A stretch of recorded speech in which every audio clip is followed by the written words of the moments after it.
बाहुबली का वो दौर और धनबली का दौर, दोनों दौर में लोकतंत्र अपने आप को कैसे बचाए रखता था और कितना मुश्किल है अब धनबली के सामने बचाना। हर पार्टी जनता को एक वोट का केवल जरिया समझ लिया है। जब चुनाव आता है लॉलीपॉप देता है, किसी भी पार्टी का कोई सिद्धांत नहीं रह गया है। अब केवल चुनाव के समय में 5 किलो अनाज, महंगाई आसमान पर है, 5 किलो अनाज। आज के दौर में किसी भी पार्टी का कोई सिद्धांत, कोई छवि नहीं है। और आज के युग में है कि आपके पास कितना पैसा है जो आपको चुनाव में टिकट दिया जाएगा, आप कितना पैसा खर्चा कीजिएगा। माने नेता बन गए तो वह अब उसके बाद अपने माने परिवार को देखेंगे, अपने आपको देखेंगे, जनता को देखने के लिए नहीं आते। इसलिए जनता में उत्साह दिन प्रतिदिन कम होते जा रहा है। नीतीश जी इतना लॉलीपॉप दिए लेकिन वित्त रहित की समाप्ति नहीं वो कर पाए। आप अपना दर्द बता कर दिए। मैं एक वित्त रहित कर्मी हूँ, मैं क्या बताऊँ तो बताइए। जा रहा है जो हर पार्टी का अपना अपना एजेंडा और लोग क्रिएट कर रहे हैं, उसमें लोकतंत्र खतरा में है। नमस्कार।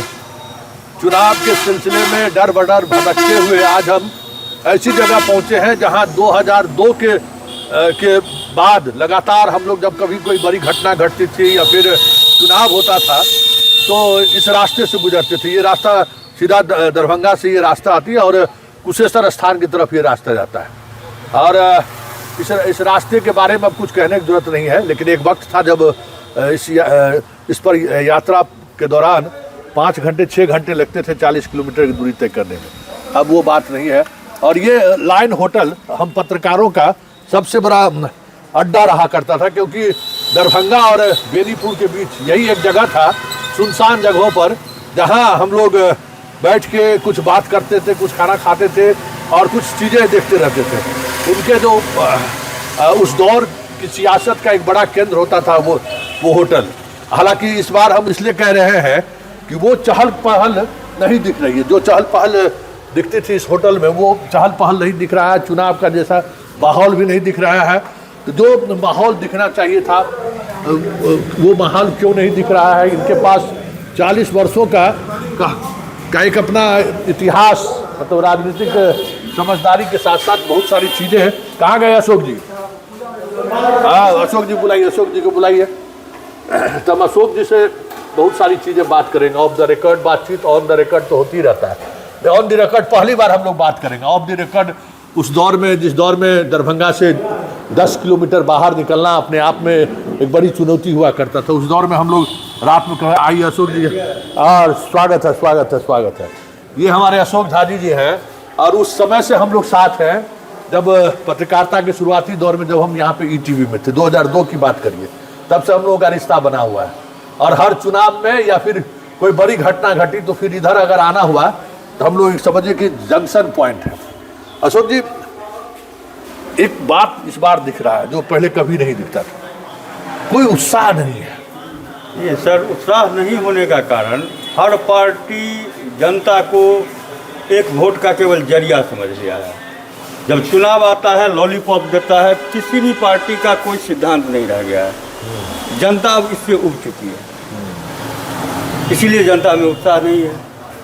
ये भी नहीं कि जनता को इतना पहले कुछ दे दिया गया है, 1000, 500, 10,000 गेहूँ फ्री, इथर फ्री, उसका भी तो पर नहीं। जनता इस सब से माने ये वाकिफ हो गया है कि जब इलेक्शन का टाइम आता है तो उनको 5 किलो अनाज मिलता है। एक माने किसी एक पार्टी की बात नहीं कर रहे हैं।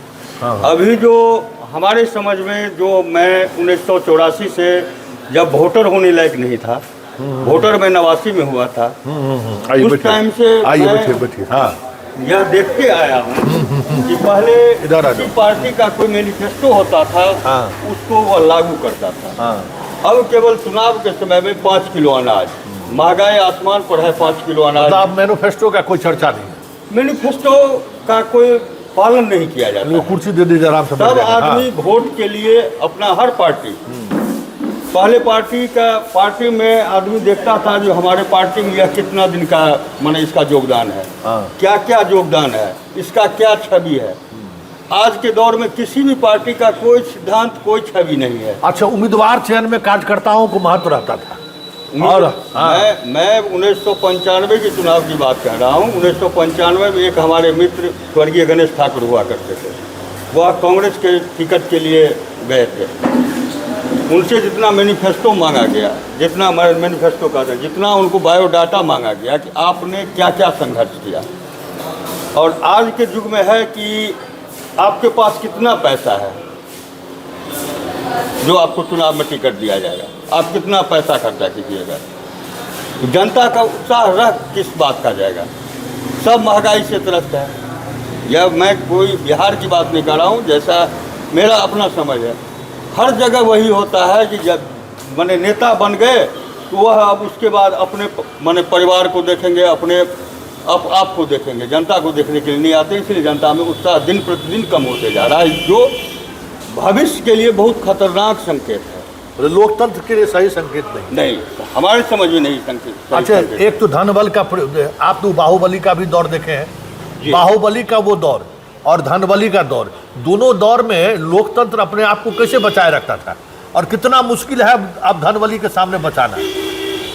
सबसे पहले बाहुबली या धनबल वाले को कोई पार्टी 1-2% उसमें ऐसा कैंडिडेट हुआ करता था। अब जनरल जनमानस, आप यहीं बेनीपुर से लीजिए, बेनीपुर में कौन पार्टी ऐसा है जिसका कि अपना वर्कर नहीं है बेनीपुर का। मैं अपने बेनीपुर की बात कर रहा हूँ। लेकिन किसी पार्टी ने यहाँ के वर्कर को तवज्जो दिया? सब बाहरी उम्मीदवार है। किसी पार्टी ने यहाँ के वर्कर को तवज्जो दिया? मैं किसी एक पार्टी का बात नहीं कर रहा हूँ। क्या उत्साह रहेगा जनता में? अच्छा, इस बार मूड क्या है, क्या मूड लग रहा है आपको? जनता गौन है। चुप है जनता, बिल्कुल गौन है। यह जनता को भांप पाना, नेता को पसीना आ रहा है। हर पार्टी के नेता को पसीना आ रहा है। वैसे जिस तरह से बेरोजगारी, महंगाई है, उसमें हो सकता है कि परिवर्तन हो जाए, परिवर्तन का मूड हो जनता का।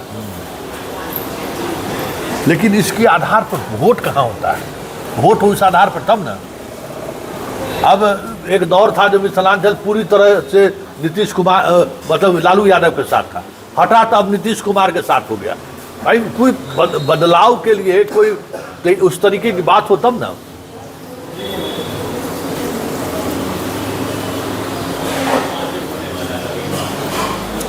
बदलाव, जनता का गौन होना जरूर बदलाव का संकेत है। जिस तरह यह कहावत है कि हवा यदि बंद हो जाए तो समझो जो कोई तूफान आएगा। अच्छा, जिस तरह से जनता गौन है, किसी पार्टी के लिए कोई जनता सड़क पे नहीं बाप कर रहा है, उसमें कुछ भी हो सकता है, कुछ भी हो सकता है। अच्छा, इतने दिनों का राजनीतिक अनुभव है, इतने पॉलिटिशियन से आप मिलते भी हैं, पत्रकारों से भी मिलते रहे हैं, ये पत्रकार से ज़्यादा मिलते हैं। पॉलिटिशियन तो अब मान लीजिए हम जिस रोज़ राजनीति को नज़दीक से देखें, उस टाइम के इन्हें गिने बचे हुए हैं माने राजनीति में। एक अब्दुल वारी सिद्दीकी हैं जो हमारे माने हम उनको आदर्श अपना समझते हैं। हम उनको 1991 में उनसे जुड़ा, मैं आज तक उनको अपना आदर्श मानता आया हूँ। उस टाइम का आगे वो ललित यादव बचा हुआ है। अब तो सब नए हैं। और सबसे बड़ी बात मैंने बता दिया ना, किसी भी पार्टी का कोई मैनिफेस्टो नहीं है। इसीलिए अब इस सब राजनीति से बीत रही राजनीति कहते हैं, आप लॉलीपॉप कर रहे हैं, आप कह रहे हैं फलाना चीज देता है, चिलाना चीज देता है। 20 बरस से माने डॉक्टर मिश्रा ने बीत रही शिक्षा नीति, एक कलंक शिक्षा नीति का जन्म दिए। नीतीश जी इतना लॉलीपॉप दिए, लेकिन वित्त रहित की समाप्ति नहीं वो कर पाए। आप अपना दर्द बता कर दिए। मैं एक वित्त रहित कर्मी हूँ, मैं क्या बताऊँ तो बताइए। मैं 1989 में बहरा कॉलेज ज्वाइन किया था। आज तक किसी सरकार ने यह नहीं सोचा नीति यह माने पास आधारित अनुदान दिए, वह भी अनुदान 7 बरस से 8 बरस से लंबित है। 100 रुपया रोज पर मैंने एक मैंने बंधुओं मजदूर का दिहाड़ी नहीं है, वह भी हम लोगों को नहीं मिल रहा है। तो हम क्या समझे जो मैंने क्या गिफ्ट मिल रहा है, क्या लॉलीपॉप मिल रहा है। अच्छा, एक आखिरी सवाल, ये जो व्यापार है, जो इलेक्शन के समय जो व्यापार का मूड रहता था, नेताओं का आना जाना, कहीं कुछ लगी नहीं, कहीं कुछ नहीं है। एक आदमी को कहीं कोई उत्साह नहीं है। जो भी होटल चलता था वो भी और डिफिट में जा रहा है। शराबबंदी का असर है। शराबबंदी का पूर्ण नहीं, शराबबंदी का क्या असर कहा जाए, और जगह जिस होटल सब में शराबबंदी का असर नहीं है वहाँ उसका चलता है। हम 16 से जिस रोज नीतीश जी का घोषणा हुआ आज तक कोई नहीं कर सकता है हम किसी को बैठने नहीं देंगे पीने के लिए, इसलिए हम लोगों का बिजनेस डैमेज होता है। इससे ज़्यादा मैं क्या कहूँ संतोष जी, आप हमको व्यक्तिगत रूप से जानबे करते हैं। हम आज तक राजनीति में कोई आदमी कोई नेता यह नहीं कह सकता है कि मैंने किसी से कोई पैरवी करवाया या कोई ठेकेदारी किया, मतलब रखा तो से अभी भी मतलब है, चाहे वो किसी पार्टी के हो। लेकिन लग रहा है आपको कि लोकतंत्र खतरे में है। लोकतंत्र खतरे में है। जो परिस्थिति जा रहा है, जो हर पार्टी का अपना अपना एजेंडा और लोग क्रिएट कर रहे हैं, उसमें लोकतंत्र खतरा में है। चलिए, ये एक बहुत बड़ी बात है और ये दिख भी रहा है कि एक दौर था जब बाहुबलियों के सहारे लोक का मत हरण किया जाता था, अब पैसों के सहारे हरण हो रहा है। तो अब देखना ये बात होगा कि जो एक वॉइस इस तरीके से आना शुरू हो गया है कि भाई लोकतंत्र खतरे में। अब वाकई में बिहार जैसे जगहों पर जो राजनीतिक तौर पे काफ़ी संवेदनशील जगह माना जाता है, और वो भी मिथिलांचल, यहाँ तो हर पगे पगे जो है सो पॉलिटिक्स की चर्चा होती है, लेकिन कोई चर्चा नहीं है। लगातार 3 दिनों से हम इस क्षेत्र में हैं, जनता का नब्ज टटोलते टटोलते आज हम अशोक जी के पास पहुंच गए, लेकिन सच्चाई यही है कि चीज़ें समझ में नहीं आ रही है कि इस बार ऊँट किस करवट लेगा। चलिए, इस चुनावी चर्चा को यहीं विराम देते हैं, फिर ये चर्चा और ये अभियान जारी रहेगा। फिलहाल इजाज़त दीजिए, नमस्कार।